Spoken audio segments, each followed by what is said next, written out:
basically, right now what they're doing is they're delaying us from flying back to the UK.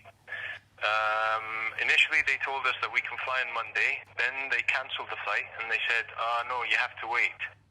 And then they told us that you have booked a flight for us on Friday. Now they're saying, no, you have to wait till Sunday.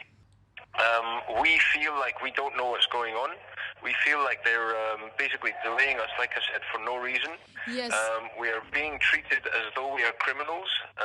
We are constantly moved around. Like, basically, for example, today we are supposed to have a break where we meet and congregate and we use the yard.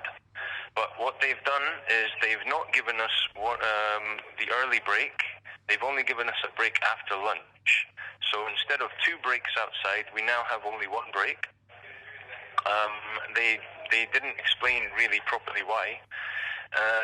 They are rationing things for us, and basically morale is not very good because of this. Rationing like what?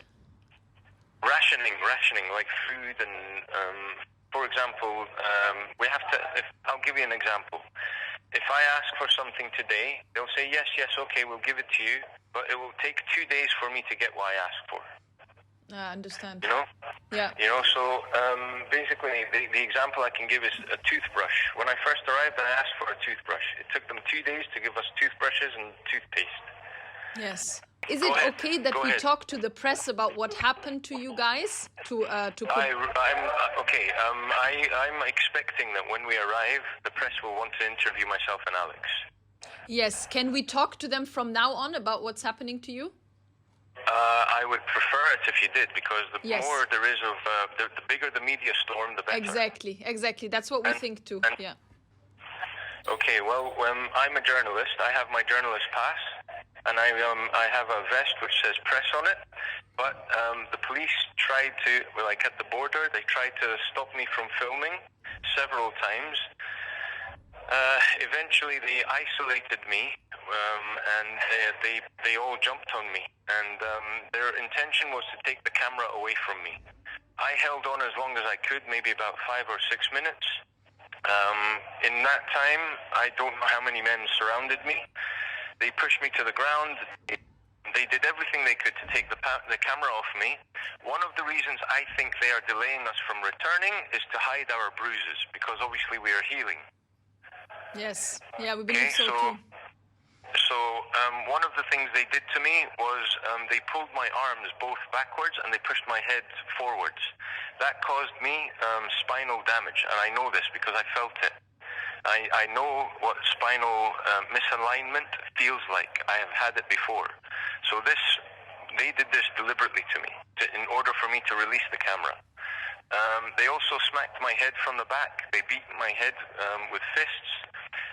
And the worst thing is, or one of the worst things they did to me, is when they put the handcuffs on my right arm, they put it so tight that I now have nerve damage on my hand. Okay, for the last for over a week, my right hand has been numb on my thumb and my index finger. But now, because I'm constantly moving it and massaging it and so on and stretching it, it's starting to feel again. I'm starting to regain feeling in my finger and my thumb. We're so sorry this happened to you, Sir Matt. What else did they do? Be sorry, please don't be sorry. Feel sorry for the other brothers who are here, who've taken much more of a beating and torture than I have. Because I'm British, they stopped, but the others, no. They treat them like animals. One thing I've told Hadil, and I'm repeating to you, the sisters, when they first brought them here, they put them in a tent with no bedding, nothing. They made them stand for 2 nights, and 3 days. They did not let them lie on the ground. Imagine this. Women and children cannot sit on the floor, cannot lie down on the floor for 3 whole days and 2 nights, 2 evenings. Imagine it. Oh, like I've seen cuts, I've seen bruises, I've seen all sorts. They've been literally subjected to torture. I have very little credit left, 30 seconds. So, yeah, basically everything you can imagine. They were beaten with batons, they were kicked, they were punched, you name it. It's like the people are racist and they have an excuse to now beat people up. This is the attitude in this country.